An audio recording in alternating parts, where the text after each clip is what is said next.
Welcome back to another edition of the Prepared Mind channel on Patreon. I want to welcome everybody. Thank you for coming back. Thank you for coming here. Thank you for taking your valuable time. I like to think that my time is valuable, and that's why I do what I do. And apparently I do a pretty good job at it. That's why so many people want to watch and listen. And I don't think it's because I'm right or I'm always right. It's just I give everyone something to think about with relation to shit hitting the fan. Because that's what I think is going to happen. That is something I've been watching happen all the way back, 1984, thereabouts, when I started becoming a prepper myself. Being a good Boy Scout and having survival items, learning about politics, storing up useful necessities, and thinking in general. But I have seen since that time, and especially since the time that I served as a United States Marine, I've seen how the system works. I've seen it from the inside, I've seen it from the outside. And I've been following it ever since. Now, one of the things I love to talk about is the financial collapse we're facing. That's right, we're looking at a collapse of our financial system, our monetary system. Right? And that affects everything. Everything in the whole country, on the micro, down at the smallest business, the least consequential employee of a business. We all are part of this, and we all rely on it, and we all matter. And it goes all the way up to the top, even to the powers that be, who rely on us to work hard, to produce, buy our corporate goodies, and pay our government corporate taxes. Right? But what happens when this system comes down? Do we just sit on our hands for a day and we come back and something is fixed? Or do we go into some sort of socio-political economic meltdown? Well, that's what I say happens, and that's why I focus on the financial side of things so much. You know, I can say, get your food, get your water, get your clothing, your self-defense, have a plan. Right? But understanding where we're coming from or how we're getting to where we're going is critical. Because some people think this is just a joke. Hey, I don't need to worry about anything, man. Only thing I need to worry about is if my city has a riot. Maybe there's more to think about than just that. Maybe there's more to worry about, right, than just a grid down. Well, power will go out for 2-3 weeks, maybe a month. It'll come back on. Nothing for me to worry about. I'll just have a little bit of food put aside. When I talk about being a prepper, I say, you know, you're going to need at least 3 months. 3 months, the ability to regrow your food. You need to be able to medically take care of yourself. You need to have the proper clothing for whatever season it occurs in. And you need to have self-defense, because people are the ultimate X factor in everything that happens. And they're all motivated by the same exact thing. Literally, period. People are motivated on self-preservation, and once they've got that handled, they're motivated by profit. And when you're evil, you don't care who you run over to preserve yourself, and you don't care who you fuck over in order to make a profit. And those are the people, unfortunately, who are so driven that they're at the very top. So, without spending more time on explanation, I'm going to get into the U.S. debt and why it's such a big problem for us. Okay, we're back. I've got the board of truth out again. Now, the board isn't going to be a part of every video I do, but I'm going to try and make it a bigger part to explain my thoughts, to draw lines and connecting points. So, U.S. debt equals U.S. invasion.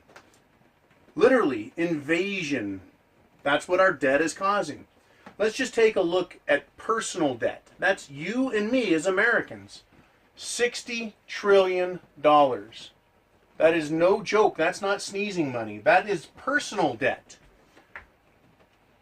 Personal debt that we all have. And that's owed to banks.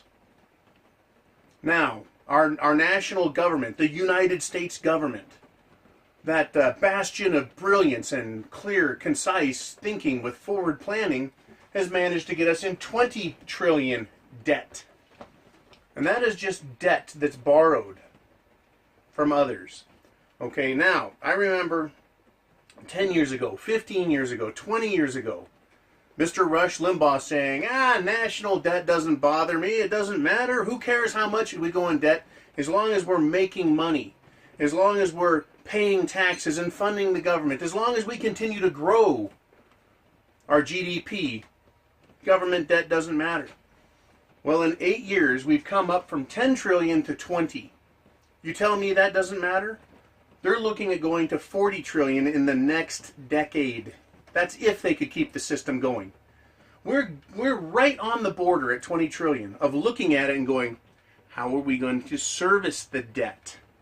Everything we pay back to the banks who lend the government money is going to be just to service the interest. And it's not going to pay down the principal. It'd be like you having a mortgage on your house. You think you own the house, but you pay $2,000 a month, and all that does is pay the interest. You never pay off the house. You never get to own it. That's what the government's looking at. Now, so we've got 60 trillion here and 20 trillion. Does that seem like a big deal?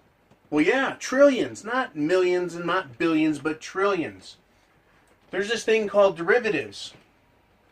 You might remember them from the 2008 collapse. They were supposed to have cleaned up all that, what they called toxic debt. And they didn't.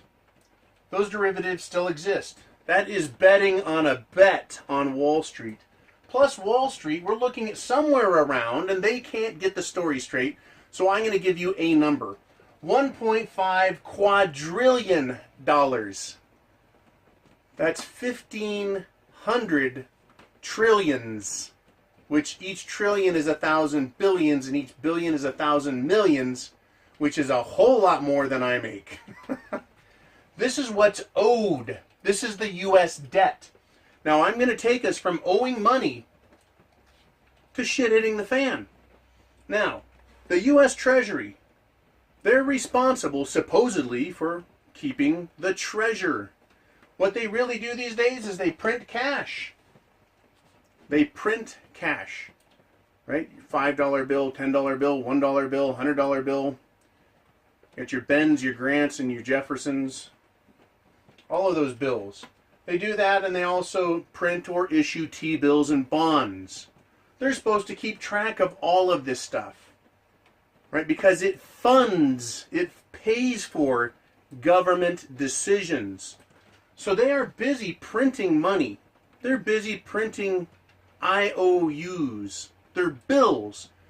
If someone hands you a bill and says, pay this, are you happy about it? No, you're like, I don't want a bill. I don't like bills. Someone hands you a $10 bill, it's still a bill, is it not? Someone has to pay for it. You're just exchanging debt with other people. Bills. All right? Treasury bills, bonds, debt. It's all debt. So, who funds the U.S. government debt and political debt? Because remember, these decisions aren't being made by some nebulous giant who walks in the clouds. They're made by politicians. Politicians make decisions and spend all of our money out of the treasury, which no longer exists. The money is not based or backed by anything real like gold or silver or both. It's not even based on Bitcoin. It's based on someone else's willingness to pay that bill, aka the taxpayer, right? So, but who funds that? Who pays for it? Who loans the money so we can print the bills that we have to pay back? Foreign governments, corporations, and politicians. They're the ones who fund this with their decisions. Other nations, their politicians, foreign governments acting on their own, right? They buy our debt, we buy theirs. Everyone's buying each other's debt. It's a rob Peter to pay Paul circle jerk. All right? That's what we get from these fucking people. That's who's funding what's going on. They are buying the bonds and the T-bills. Now, You may, as an investor, go out and buy a couple of bonds. You think you're funding this government with your little itty bitty investment? I don't care if you make $50,000 a year or $500,000 a year or $5 million a year. You can't buy enough bonds to equal a squirt of piss from Uncle Sam on a beer binge. You can't do it. It is other countries and corporations, private corporations. Okay? The stock market, right? That funds U.S. government. Business agreements. Foreign governments, corporations, they fund the stock market. That's who's funding the government in our politics. Right? Business agreements. I want to talk about one in particular. It is a quasi-corporate government, also known as fascist, agreement that occurred. And it came to a head at the Bundy Ranch. We heard from the news, the unbiased, non-fake, always telling the truth, right there to help us out news guys, said this crazy rancher in Nevada was having a standoff with the Bureau of Land Management, the BLM. They try and make it sound innocuous. Oh, the BLM, you know, they're lower than the mail service. No, these guys aren't, right? They were trying to kick him off his land because good old Senator Harry Reid made a backroom deal with China. Corporations and the government of China. They wanted to put solar and wind and other types of alternative energy that they're going to sell us at a very high cost. Because it's premium, green, low carbon footprint power that states are mandated to purchase into their power stream. This was a sweetheart backroom deal made by none other than good old Harry. Right? That's a business agreement. It was going to be funded through the stock market. And all he had to do was get them the land. Whoops! That's what I like to call a giant fuck up. And it got out. It came out. That is who is funding our government. That is who is funding our politics. Politicians are making these deals with corporations and foreign governments by buying our bonds and T-bills and doing private business agreements.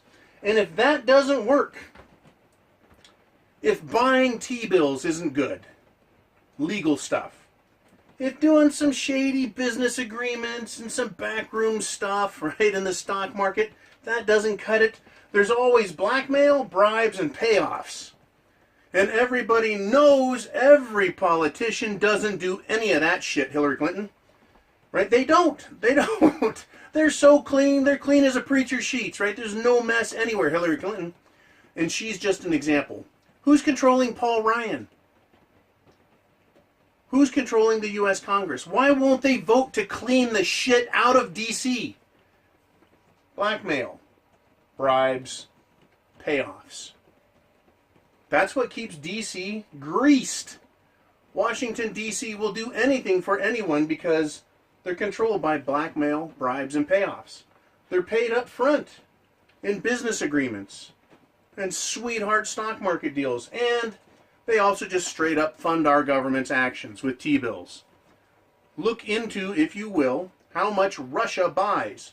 That's right, Russia, that dastardly nation run by Vladimir Putin, right? And what he does is he's evil. He's screwed with our elections. And he also funds our government directly. Isn't that fucking funny? Same with China. They're funding our government by purchasing our crap paper. Now, what's happening is the entire system is exploding.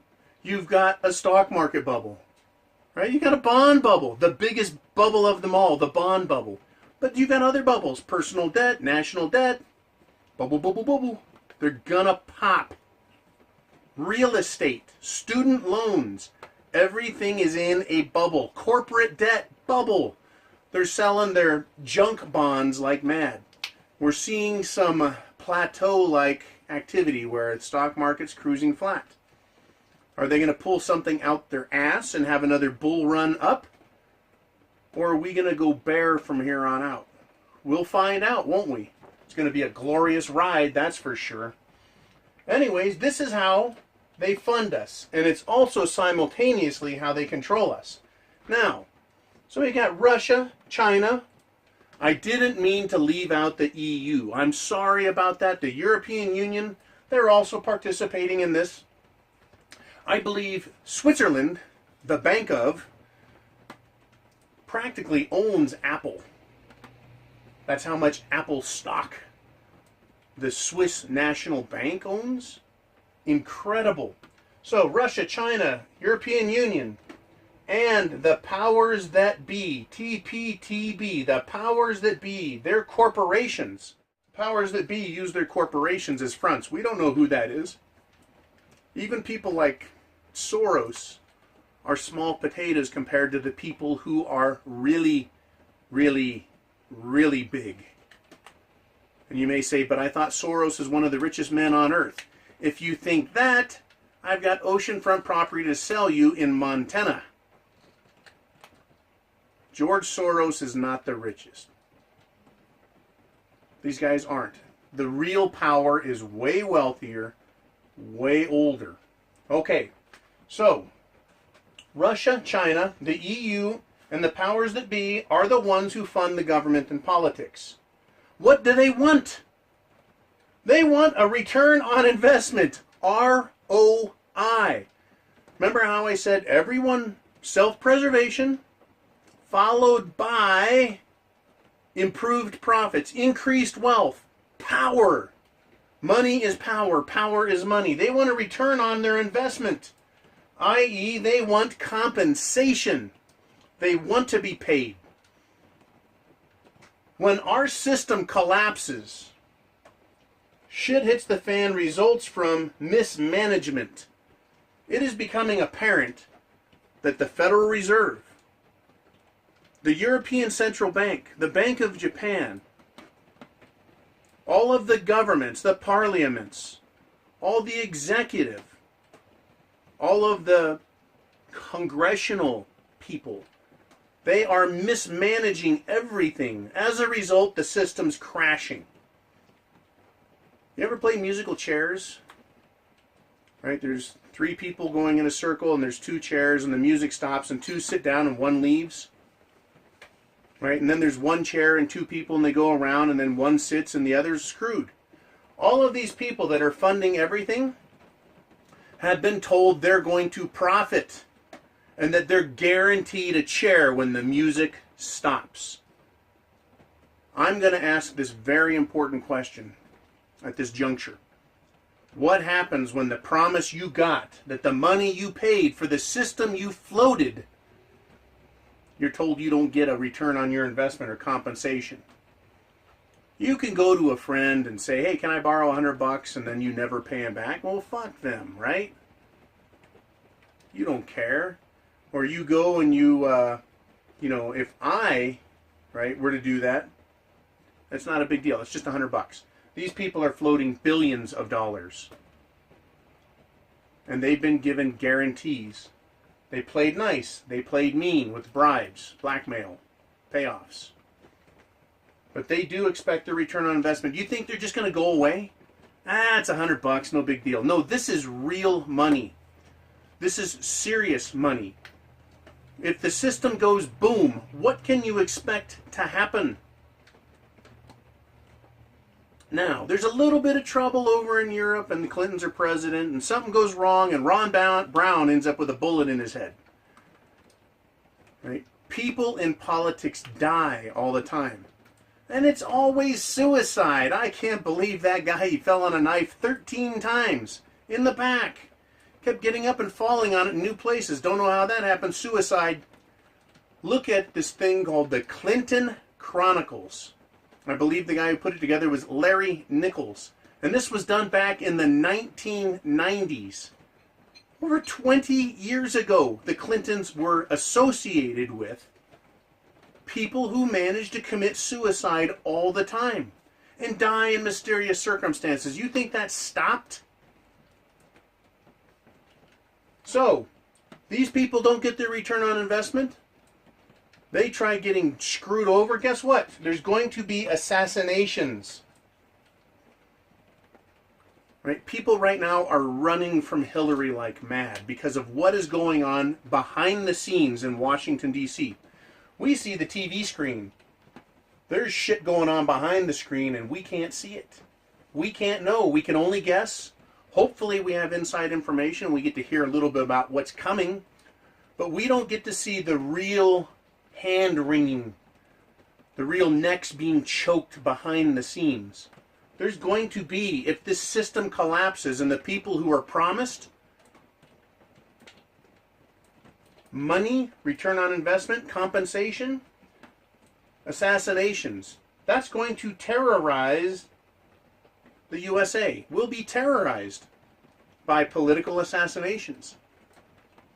Right? When Vince Foster, another one of Clinton's close associates, who was actually on the cabinet of the president, he committed suicide in Marcy Park. I think he shot himself several times also. It's always funny how these corpses have that surprised look on their face like they didn't know what was coming. All right. Right? So assassinations. These are going to be some pissed off people. They don't play nice. They play for keeps. Theft, piracy. More, the USA is terrorized. What do I mean by theft? Over in other countries where the U.S. has possessions, guess who's going to take it back? These other countries. If it's in their country, they'll just take it. If it's in a nearby country, why not go take it? The U.S. has collapsed financially. Do you recall and remember, please, when the Soviet Union, when they said it fell, well, the wall in Berlin fell. The Soviet Union collapsed. What was the fear about? The fear was financially they weren't going to be around to take care of their obligations, so it was a free-for-all. Everybody grabbed everything they could because it was a free-for-all. The government's out of business. Who's going to run the country, the nuclear arsenal, the military, everything. A lot of fear back then, as well as excitement about a superpower of dipshits going bye-bye. Well, when our superpower of dipshits goes bye-bye, there's going to be tons of theft, piracy, a state of lawlessness on an international level. The USA, me and you here on this soil, are going to be terrorized by that. Let's move a little further. How about terror attacks? Direct response to these failures. That's right. People are pissed off, scared. Other countries. Who's going to take advantage of this condition, this state of general lawlessness, both internationally and here at home? Terrorists. They're going to go hog wild. Fuck, the government's gone, right? The cat's away, the mice will play, and blow shit up, right? In direct response to this, there's going to be terror attacks, on top of assassinations, on top of grand theft cosmically, right? And one last thing, military invasion. People go, oh no, if we collapse, there won't be a military invasion. No, the Army, Air Force, Marines, Navy is still going to be in service.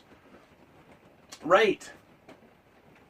If we worry about a military attack today, and we've got hundreds of military bases around the world, shouldn't we be more worried about military attacks, military invasion, if our government is collapsing?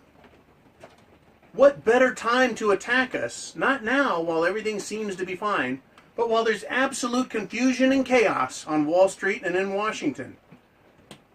Right? Now, people go, well, they wouldn't attack us. Well, the United States government, for apparently imperialistic notions and ideas, in order to give a return on investment and compensation to these countries that fund us, we have to continue to make money. So our nation goes to war and seems to take over territories and work with countries under cooperative agreements in order to make sure we pay everything. So, why would we be surprised if another nation doesn't look at us and go, you know what, they owe us a lot of money. We just want some compensation. Since they can't pay us back, we may have to send our military over and take the things we want. How about Southern California through into Nevada? How about the entire western United States? How about the Mississippi west? How about the Rockies west? How about just the coastal states? Who knows what China or Russia is really considering? I'm not saying they're going to do it for sure, but it certainly seems more plausible that we'll be attacked at a time when we are weakest. Our absolute weakest is when we're going to be attacked. Not when we're strong and united, but when we're confused, alarmed, scared, internal breakdown, shit hits the fan, is going to result from mismanagement by these clowns. And the people that fund everything are going to want their return on investment, their guarantee. Now, I want to talk about guarantee. The old rule was if you wanted to buy a house, you had to put 20% down on fair market value. And then you had to make payments. The moment you quit making payments, the bank would repossess. They make money on the fact you put 20% down and have been incrementally making payments. That's called, it's collateral. That is, they still have value in it. No one makes a business agreement for more than $1,000 without having some collateral. Right? You go to buy a car, what's your collateral? Well, you've got to put some down, and then you've got to have good credit. Your credit allows you to buy and sell at certain levels. Governments have the same thing. Credit ratings. Credit ratings. AAA credit in the United States. Right? So they can borrow money from the banks at a lower interest rate. Right? When these companies or countries buy T-bills, stocks, and bonds, do you think they want to take a chance? Do you think they're actually making money by getting 1% back on their T-bills, on their bonds? Who wants 1% or 2% when inflation is anywhere from 3 to 5? Who wants to tie their money up for 10 fucking years with a country? They're going to want compensation for doing that. They bought all of these US dollars, all of these T-bills. You think they're just going to walk away and go, oh, it's good while it lasted? No. Big, powerful countries are going to want compensation. You can say, well, the U.S. government buys their bonds. Sure.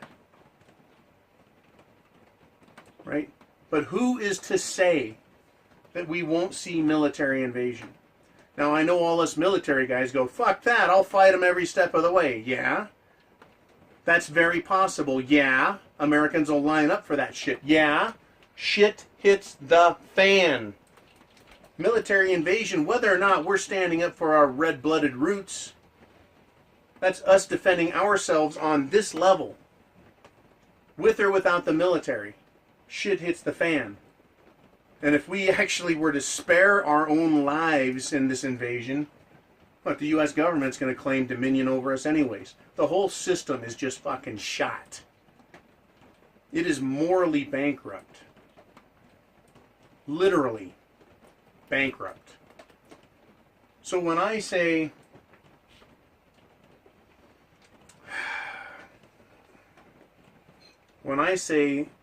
our financial condition is important and we need to consider it when thinking about shit hitting the fan and how long we could be out of business as an economy or as a country, as a society, as a people, as a species, we could be out of business facing dire circumstances for a long time. When you're hungry, a day is a long time. When you're hungry, a month is impossible to fathom. When you're hungry, 3 months is just beyond painful. How about hungry, cold, scared, frightened, injured? That's what shit hitting the fan is all about. All of those things. For an extended period of time. Not 1 day, not 2, not a week.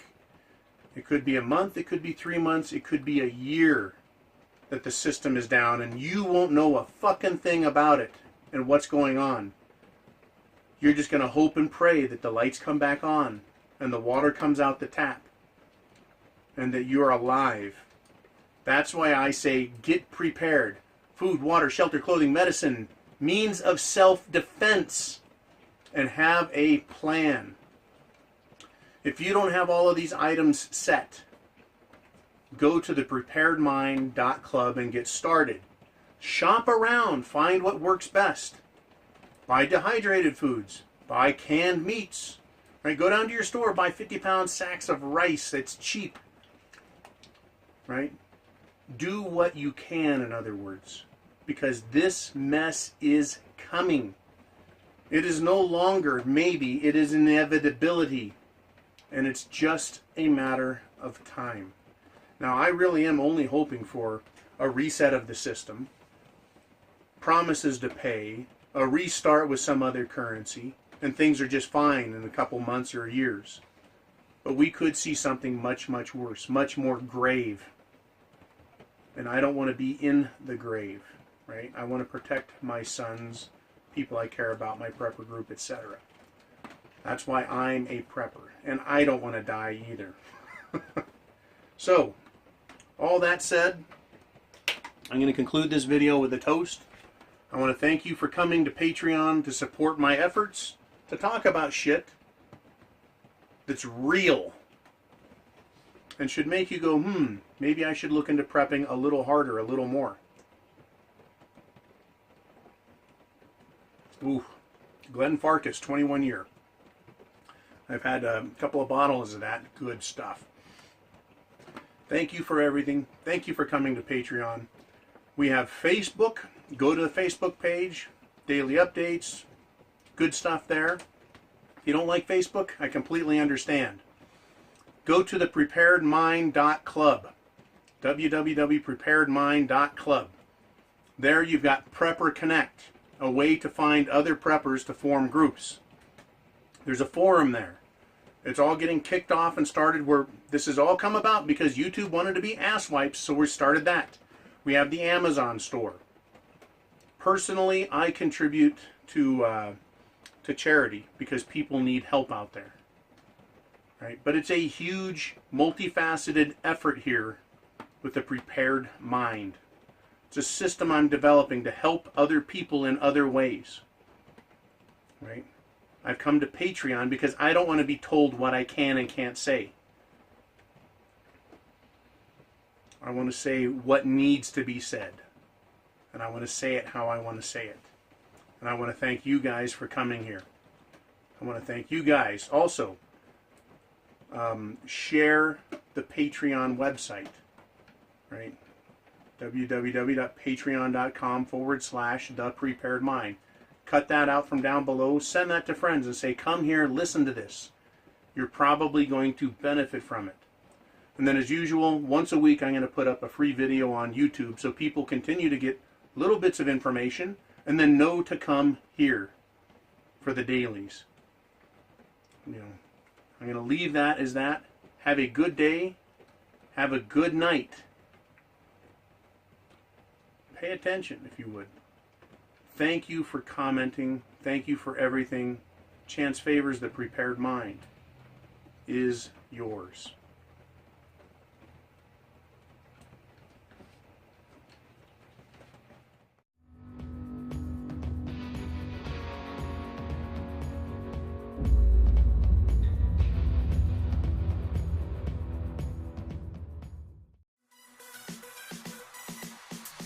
Playtime is over. Get your Prepared Mind merchandise at thepreparedmind.club. Help keep free speech free and spread the word about the need to prep.